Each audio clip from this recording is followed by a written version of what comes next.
They changed the locks on me, without warning, without reason, and without a trace of guilt. My name is Danica Monroe, and from wherever you're watching this, stay with me. Because I need to ask you something. Have you ever been locked out of a home you paid for by the people you thought were family? I stood outside the gate, confused at first. My code wasn't working. The keypad just blinked red, like I was some stranger trespassing. I tried again. Red. Then I checked my phone. One new message from Dad. We've changed all the locks on the front door, and also the gate code. We no longer trust you. Just like that. No call. No conversation. No confrontation. And the part that gutted me? There was no we in our family decisions until it was time to shut me out. I'd been paying the $4,800 monthly mortgage quietly for over a year. Every single payment. Auto-debited from my account.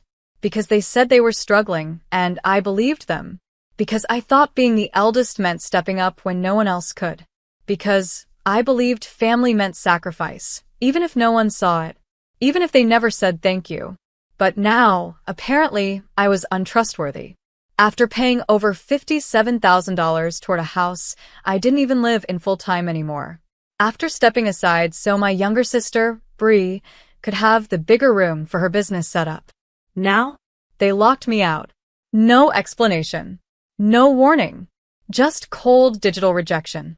I stood on the curb in my own childhood driveway, suitcase in hand, watching the gate blink back at me like it knew a secret I didn't. For a second, I thought it was a mistake. Some mix-up. Maybe Dad pressed the wrong button.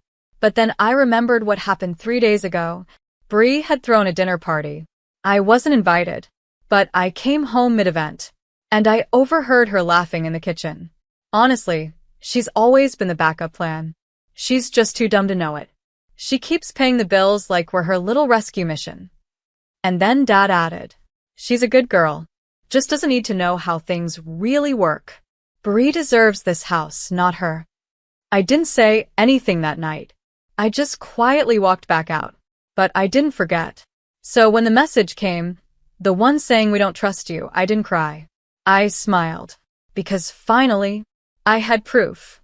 Proof that they never saw me as family. Only as a filler. A fund. A fool with a password. But they forgot one crucial thing. I never took my name off the mortgage. I had power. I had options. And I had receipts. So I walked away that night with one thought. Fine. Very smart. But I think you overlooked one thing. And what I did next. Let's just say it made their lawyer write the words. We have a problem. Call immediately. But I never did. Because by then, it was already too late. My earliest memory of family was not warmth, it was duty. Not love. Not closeness. But responsibility dressed up as affection. I was the oldest daughter. The good one. The one who understood when Christmas presents were uneven. The one who knew better when Bree threw tantrums and still got her way. Mom used to tell me, you're stronger than her. She needs more attention. You're mature. That sounded like a compliment, until I realized it was just a lifetime pass for everyone to neglect me. When Bree got into trouble, I was the one who covered. When Bree forgot homework, I stayed up all night helping.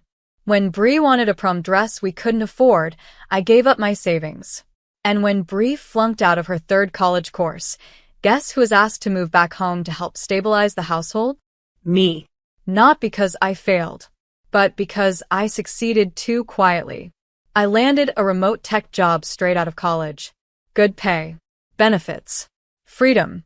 So, naturally, I was the one they leaned on when bills piled up. Just until things calmed down, Dad said. You can work from anywhere, Mom added. Bree's trying to launch her business, they pleaded. And I agreed. Because that's what good daughters do. We give. We stretch. We self-erode until our absence is more shocking than our silence. I moved back in. Took the smallest room. Paid for the internet upgrade. Took over the electric bill. And eventually the mortgage. At first it was temporary. Then it became monthly. $4,800 every single month. My name on the paperwork. My income on the line. Why?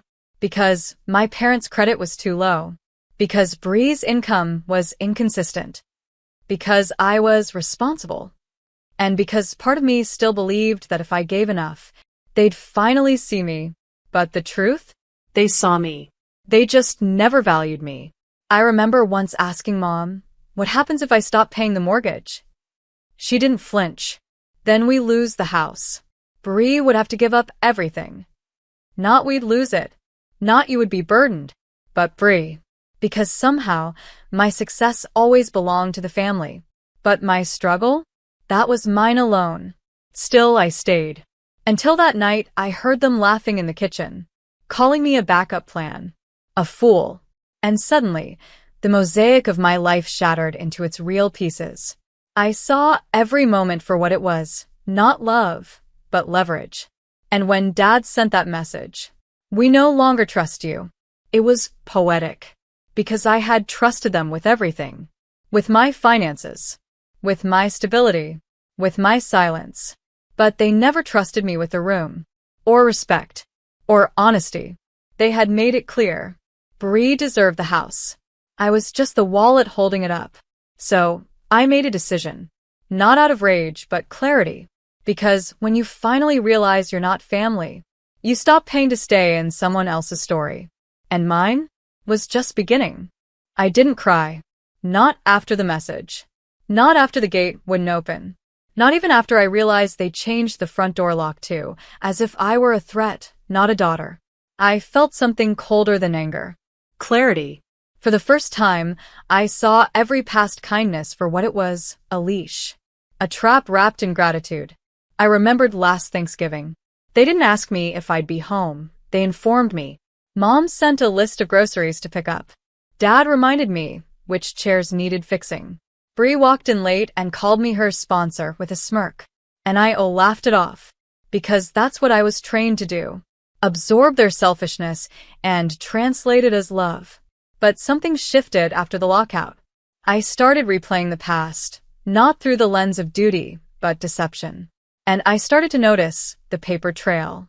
See, I'm not just the eldest daughter. I'm also the one who reads the fine print. When I co-signed the mortgage, I made sure my name was there. Not because I didn't trust them, but because I wanted security. Turns out it was salvation. Because while they laughed at me in the kitchen, while they mocked my sacrifices behind my back, the house still bore my name. That meant I had power. Real power. So I got quiet. And I got strategic. I stopped the autopay. Waited 2 days. Dad called, furious. I let it ring. Then came an email from the loan servicer. Your mortgage payment for this month has not been received. That's when I knew they hadn't noticed yet. They were still riding on my silence, assuming I'd keep paying no matter how they treated me. That's the thing about manipulators.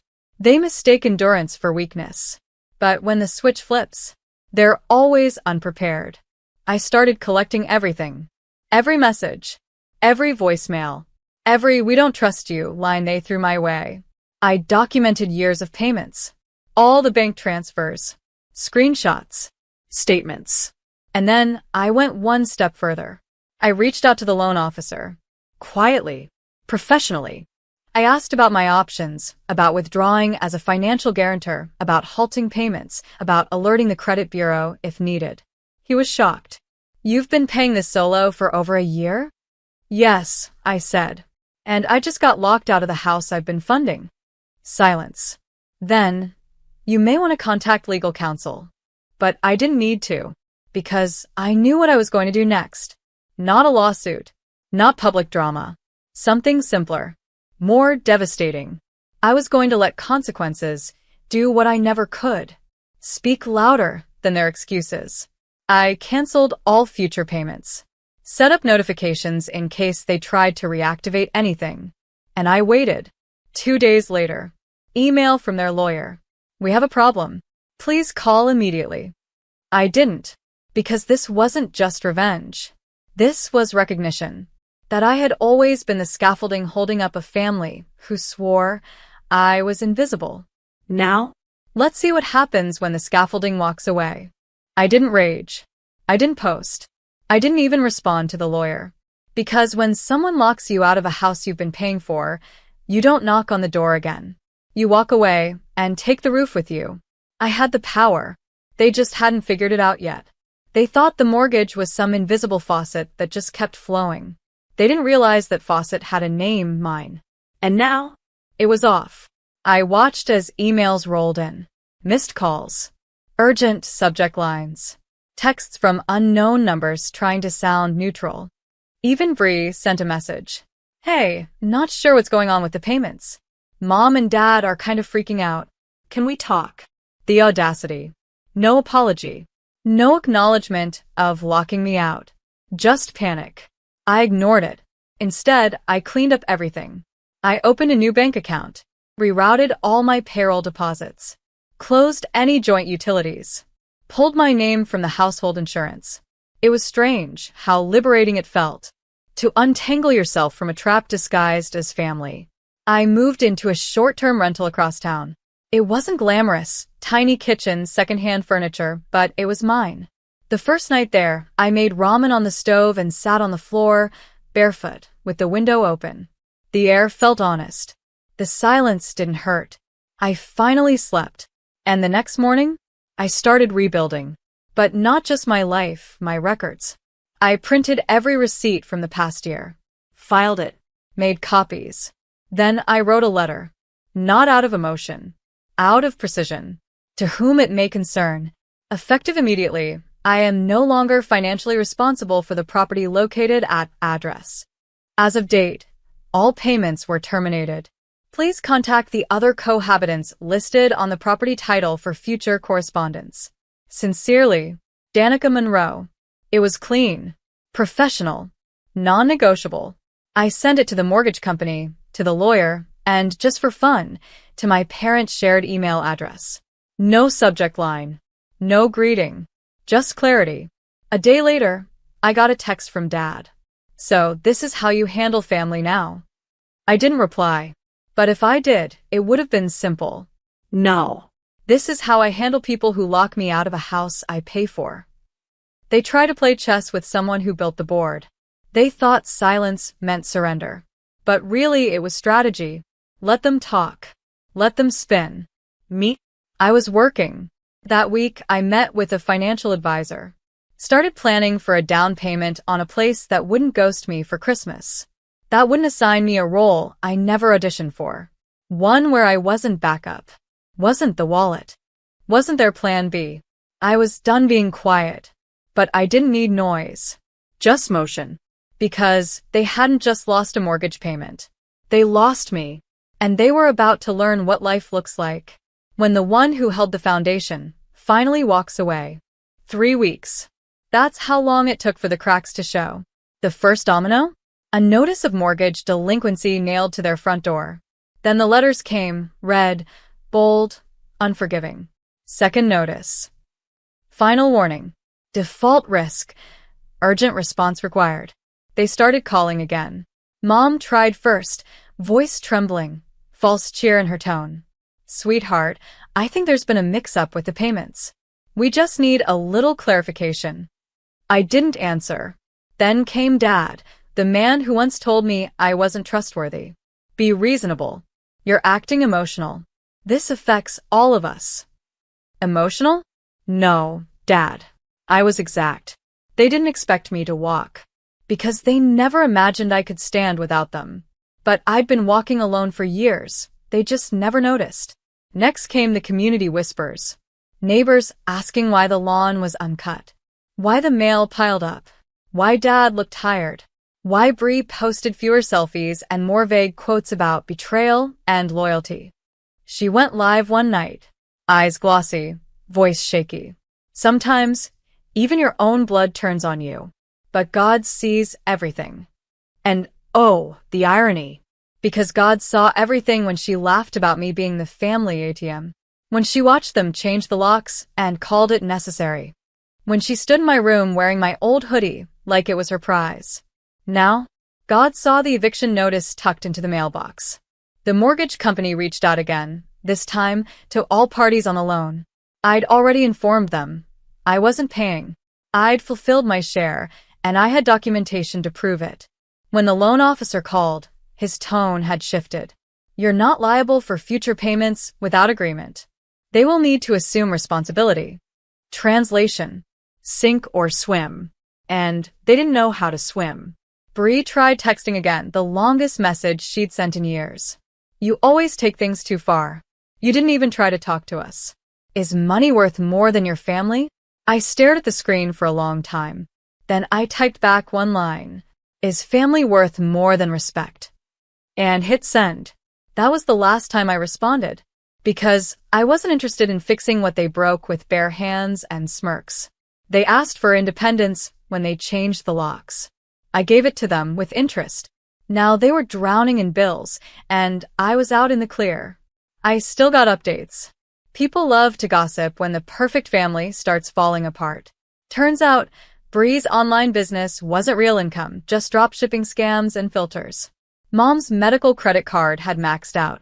Dad tried to apply for a refinance but couldn't. Too much debt. All the things I used to fix behind the scenes, they were now front-page chaos. And me? I was finally at peace. Not because they were suffering, but because I wasn't saving them anymore.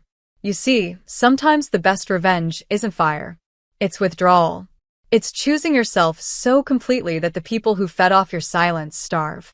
They changed the locks. They forgot. I had the keys to everything. The house wasn't just falling apart from the inside. Now it was starting to show on the outside. A neighbor sent me a photo. The once pristine lawn now overgrown. The porch light flickering. And taped to the front door. Bold as day. Notice of foreclosure proceedings.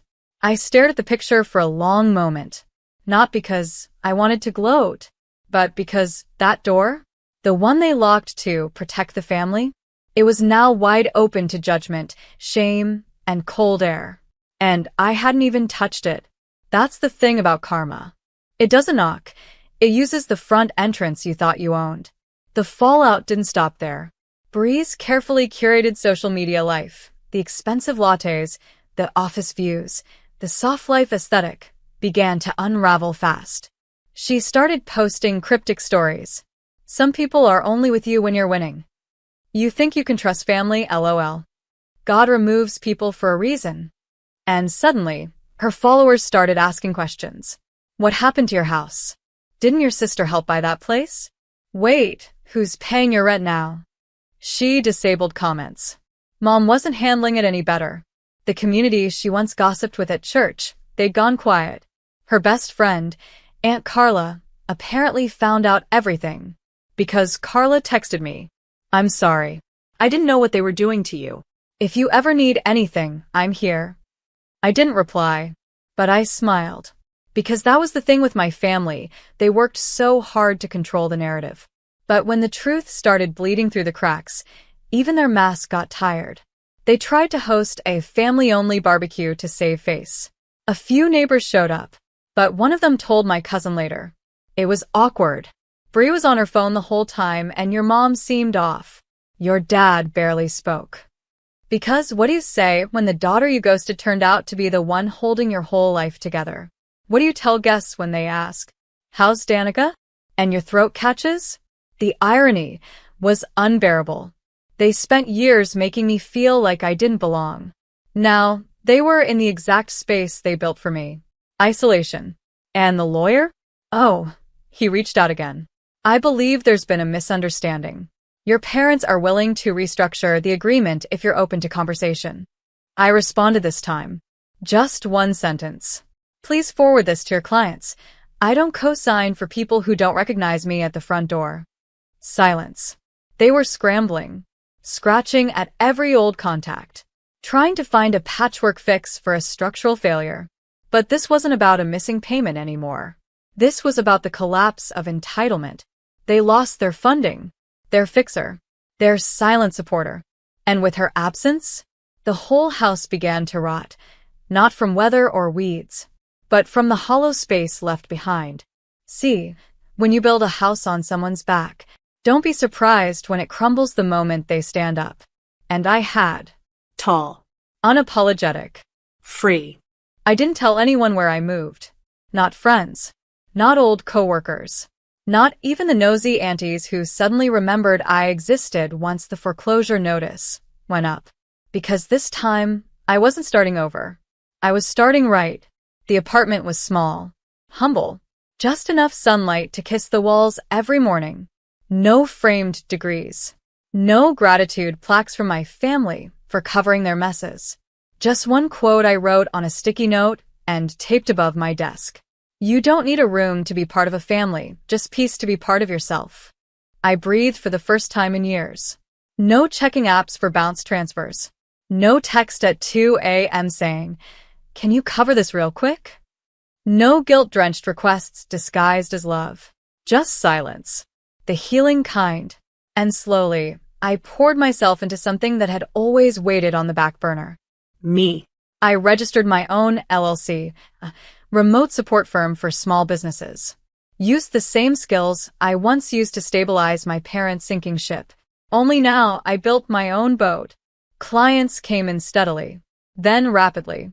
Within months, I hired a part-time assistant, something Bree once said I wasn't cut out for.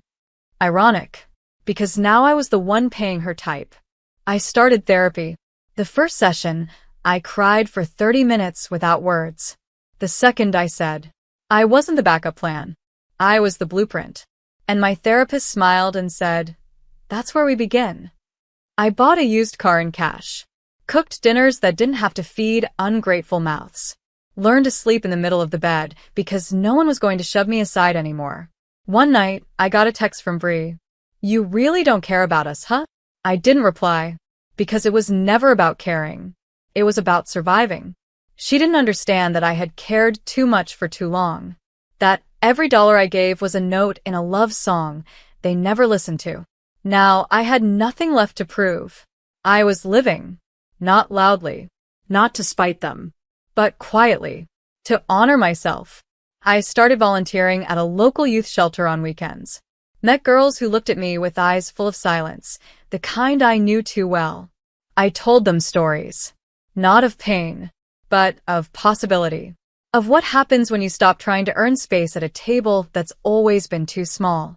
One girl, maybe 16, asked me, "So, what did you do when your family shut the door on you?"